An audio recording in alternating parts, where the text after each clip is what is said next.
Organize Me Radio, episode 32, The Organizing Genius. I'm Naeemah Ford Goldson.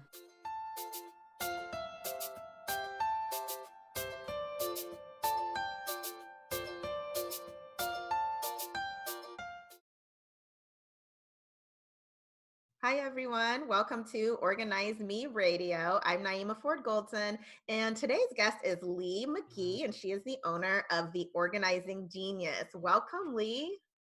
Hi, thank you for having me. I am so happy that you are joining us today. But first, I would love for you to tell everyone how you got your start in the organizing industry. All right, great. So, organizing has always been something that comes very natural to me. And a few years ago, my children's father became very ill and was no longer able to help me take care of them financially. So, I knew I needed to do something to earn extra money. And just having a conversation with my cousin, and I asked her, what am I really good at that I can do that I don't have to punch a clock or be responsible? And she said, well, you're always good at making things neat, maybe start maybe organizing closets. So I started off thinking I would only organize closets, and then it grew to everyone asking for everything to be organized, and just started going from there, and people started calling, and that's how I got into it, just on a side hustle, as you would. And Gotcha. turned into my main hustle. Gotcha. Now, I love the name of your business. How did you come up with that? So I can't take full credit for that. I would give that to Steve Jobs, which is the founder of Apple. I was hired as an Apple genius in 2011, and I did that for a few years. And when I started organizing, I would post in certain groups, and people would ask me, how did you come up with that? That was a great idea. I've never thought about that. And being organized by Li McGi initially, I realized everyone was organized by somebody, organized by Amy, organized by Lisa, organized by Kim. And of course, I didn't want to be lumped in with the organized bys. So I wanted to come up with a name that was very unique and different and spoke to who I identify as. I have taken a few IQ tests. They've always been very high, high 130s, 140s. So the organizing genius just came in with all of those factors. And that's how I came up with the name. I love it. All right, girl, genius on our hands. Okay. So, tell me about, you mentioned earlier that you started with closets. Is closets your specialty, or do you have a different specialty now? And do you have a specific method of organizing? Well, I would like to think I specialize in everything. Now, what I do most is going to be pantries and closets. Those are the top things that we organize. Bathrooms would be, I would say, the least thing that we organize, but we get into bathrooms and everything. But if I would say there's something that I could do with my eyes closed that I don't get jitters about, it would be closets and pantries because I've done so many of them. Do you have a specific method that you use when you organize? Um, my method is kind of no method because you can't really plan for a situation because they're so fluid. There's never been the same pantry, never the same closet. So you just go in and you fully assess what's needed to find out what's best for them. I'll give you an example. We did an unpacking job. I call it my welcome home service. And welcome home could be a fresh move in or coming back from a renovation, which has been happening a lot lately. And she wasn't present. And I advised her, hey, we would really love for you to be home, but she couldn't be. She was out of town on business. So we started unpacking, and the coffee mugs went on the first shelf, and the wine glasses went up on the third shelf. And the client was like, well, I drink wine more than I drink coffee. Coffee is every now and then. So it's things like that, just learning to assess their everyday needs and placing things where they need to go. So my method is just assess, and I'm an analyst by profession. Mm-hmm. So I analyze everything, draw everything out, and then you shop and execute. I love how you mentioned, not everyone is the same because there are some, people in the industry that you use a one size fits all, but really that's not how it is. So I love that you mentioned that. But you also do custom closets and pantries and Yeah. in other spaces, and you offer luxury services. Can you tell us more about that? Um, yes, so the custom closets came as wasn't done by like I didn't plan to start doing custom closets. It's just that you walk into closets that have already been built by, the builder. You have one rod, two if you're lucky. Hmm. And I started, buying things from IKEA, getting my carpenter to start building like shoe shelves and stuff like that. And it just came to me that it would be best if I could just take this whole thing out, assess everything that needs to go back in here, and make a home for all of it. And also making them scalable. So if they were to, relocate or anything like that, it could be easily changed out for the next homeowner coming in. So that's how I got into doing the custom closets and the luxury organizing. I don't know how that happened. Um, I definitely started off at Walmart and the Dollar Tree, you know, finding the best things on Amazon and Target. And then it just took that one customer to change that. It was just one. And then she told someone, and then that person hired, and then they told someone. And before you knew it, we were at the Container Store. We were at Williams Sonoma. We were shopping for the highest end products. And we just completed our first custom pantry. It's bright. Well, it's not bright. It's like a burnt orange and brown and brass are the base colors. And the client just said, hey, do whatever you want to do. I trust you. And so designing a pantry is a whole lot different from a closet because you have to Mhm. see how many kids there are. Do you allow them to get their snacks on their own? Right. Do you get for them?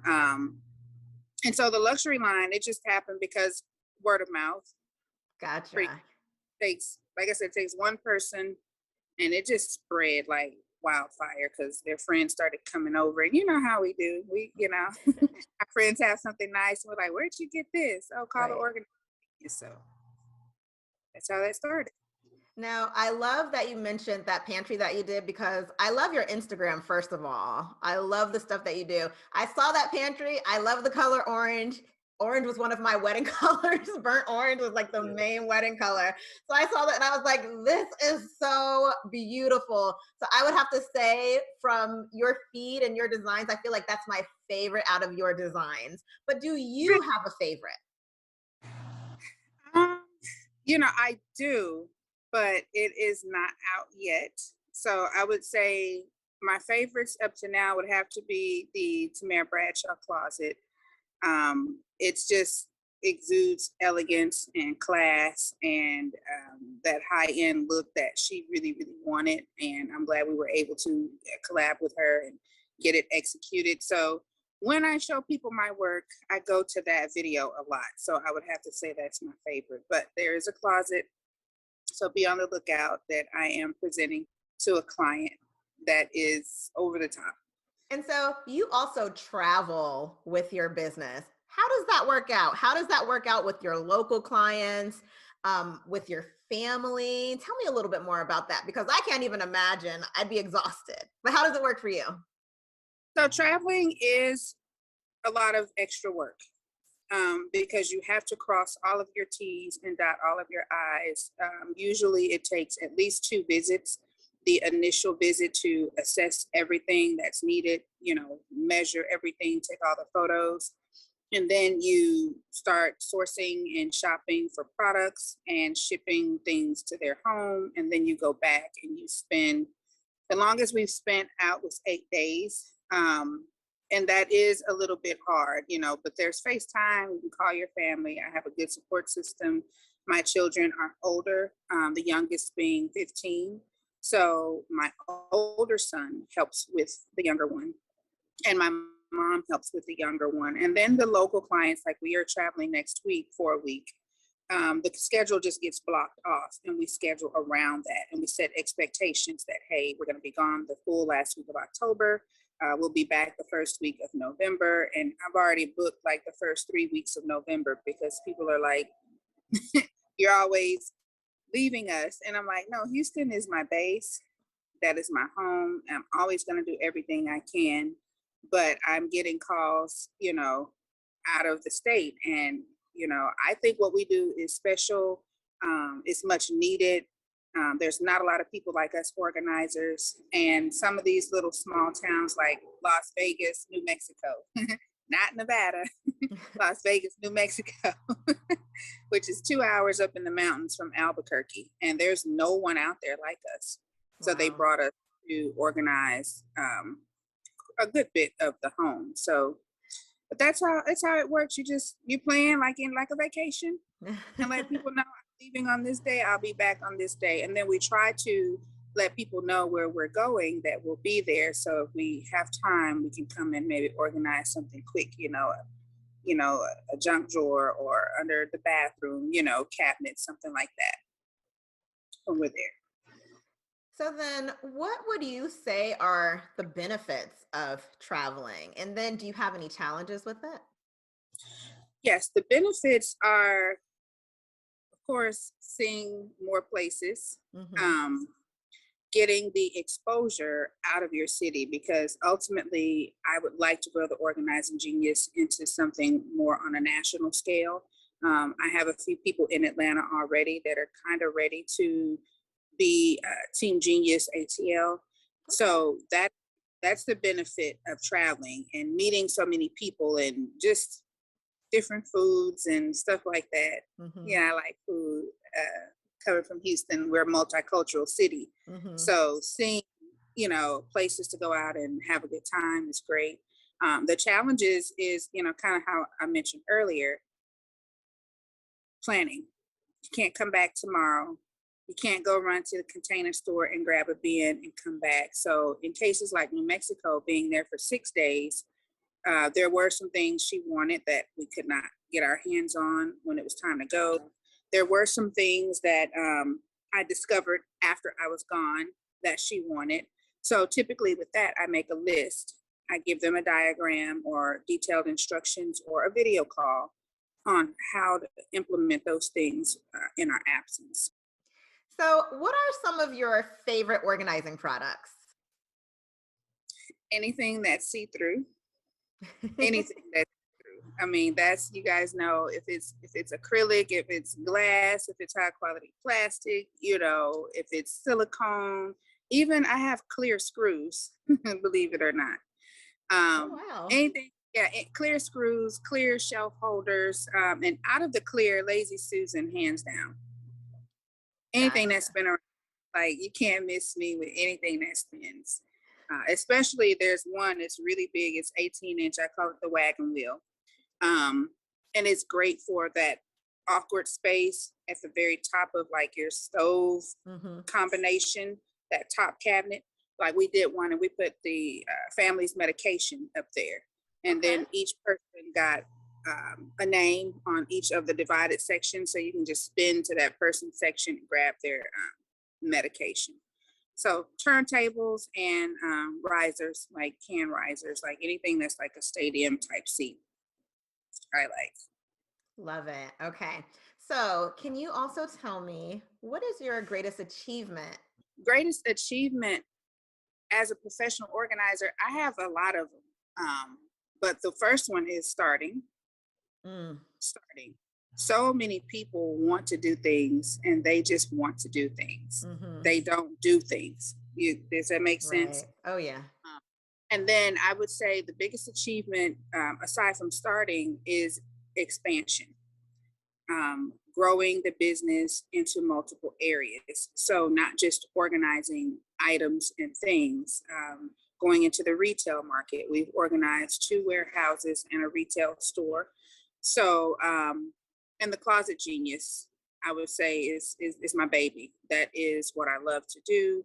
I took a few drafting and architectural classes in high school and a little bit in some early college. So I love drawing, floor plans, structures, and building the closets is a big achievement for for me, especially the luxury line of closets is what I love. And being able to, I call it the galaxy. There's really no limit. We can put any floor you want, any wall treatment you want, any color you want. You want your floors, your shoes rising up out the floor. We can do it. You know, I'm gonna figure it out. So Closet Genius for sure. I love it. Lee, thank you so much for joining me today. And can you tell everyone how they can find out more information about you? Yes, thank you so much. So on my website, limcgi.com, that's LIMCGI.com, I have a bio about me. It talks about how I started as an adolescent. And then you can find me on Instagram. And if you want to know more about the Li McGi, not just the organizer, you just watch my stories. That's where you'll see my love for exotic cats. I have 3. My kids, I don't post often, just because I'm one of those, I don't want my kids on social media parents. Okay. But I will put them on there every now and then. You'll see me out to eat. You'll see me at the Container Store. Oh, and that's another accomplishment I forgot to mention, becoming a brand ambassador for the store that feeds me. That is that's better than Nordstrom's. It's better than Saks, you know. Oh, yeah. Oh, yeah. Because I can't even go in any of those stores without the Container Store. So to be chosen as one of their 20 brand ambassadors for the year was an honor. And I guess being recognized by my idol, we all have an idol. I have one. It is, of course, the Home Edit, being featured on their page and being on their website is a great thing. So yeah, those are the other achievements I forgot to mention when I said I had a bunch. Those are the other ones: Container Store, Home Edit, and yeah. I love it. I am looking forward to seeing all the other things that you do because you are doing it, girl. And you Thank are definitely someone that, younger organizers just coming in, really could look up to because, your business is booming and I love watching it. And like I said, I'm a fan. I love looking at your Instagram and seeing all the beautiful spaces that you've organized. Thank you so much. And, mentioning young people, that is something that I want to do more of. I have a few under my wing right now, just 2, one out in Atlanta and one here. And I've been asked several times about mentorship, shadowing, things like that. So hopefully next year, 2022, I will be able to carve out time that I can dedicate to knowledge transfer and helping spread what we do to other great organizers. All right. Sounds good. Lee, thank you again so much for being on the show today. Thank you for having me. I really appreciate it. Thank you, everyone, for joining, and make sure to tune in next time for an all-new episode.